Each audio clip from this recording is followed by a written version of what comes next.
نمایش سلسله فیلم حجتی خیانت طریق شبکه‌های تلویزیونی تاجیکستان در عرفه تجلیل عید وحدت ملی بسا رمزی است، چون که این صحیفه خاطرمان تاریخ ماست و دانستن حقیقت آن مسئولیت شهروندی و وطنداری ما می باشد.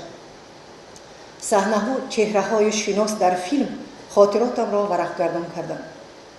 فعالیت تشکیلات تروریستی اکستریمیستی حزب نهضت اسلامی تاجیکستان با ایدئولوژی بنیادگرانه اسلامی در سالهای 92 عصر 20 برای کشور ما چه عاقبت‌ها داشت به همه معلوم است. جای تأسف است که وارثان این تشکیلات امروز با نام‌های دیگر از جمله پیمان ملی در اروپا عمل‌های خیانتکارانه خود را نسبت تاجیکستان و ملت خود ادامه می‌دهند. اغواگری‌های اطلاعاتی آنها توسط سامانه‌های اجتماعی، رادیو و تلویزیون‌ها آنلاینی پخش می‌شود. محتوای اطلاعات فیکی یعنی بر دروغ و تحریف شده که واقعیت جامعه تاجیکستان را انکار کرده می‌شوند، تلواسه جانکنی درنده زخمدار را می‌ماند که توان مبارزه ندارد. در مقایسه با مخالفین سالهای 92 که خادمان دین، پیشوایان روحانی تندگرا، محلگایان اشدی بودند، امروز در صف این تشکیلات جوانان بی تجربه و به احساسات داده شده و چطوری که جوانان ناگاه و زودباور به حرکت‌های تروریستی می‌گروند، اساساً خویش و تبار دانشجویان مکتب‌های عالی در غرب تحصیل کننده به این تشکیلات جلب گردیدند. شاید والدان آنها درباره گروگانگیری، میتینگ‌های شهیدان، قصابخانه حمام سوخاز ترکمنستان، محاصره غذایی مردم کلا، باچگاه زندان‌ها، وحشیانه کشته شدن اسیران، غلامداری و تجاوز تضییق آدمان بیگناه، تاراج مال و سوزاندن خانه و دیه‌ها خبری نداشته باشند.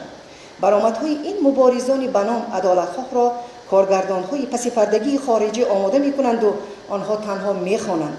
کسی که خیانت نهضتیان را برای منصب حاکمیت در سالهای جنگ شهروندی و سال 2015 بر ملت خود دیده است، تلخی فاجعه کشتار نزدیکان و پیوندانش را چشیده است، آنها را نمی‌بخشد.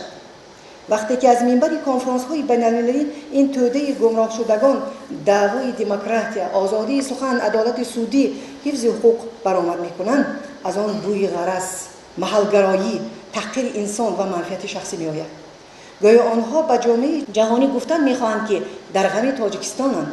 برای خون ناحق ریخته هزارها آدمان هلاک شده، ترور شدن بهترین ضیاییان خادمان سیاسی، اشک یتیمان، خواری و غریبی‌های هموطنانمان، آزار روحی و روانی پیوندان شهیدان کی باید جواب گوید؟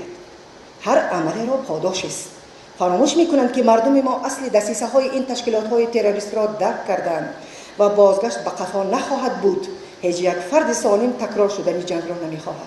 متاسفانه سخن سوزنده برای نادیده گرفتن دستاوردهای استقلالی تاجیکستان روانه شده است، حالا که سخن سازنده مردم را باوری بخشیده و بنیادکاری و سازندگی هدایت می‌نماید.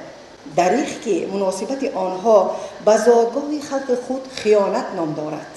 این اشتباه نیست، این خیانت باشعورانه است که خلق آن را فراموش نخواهد کرد و بخشیدن نمی‌شود.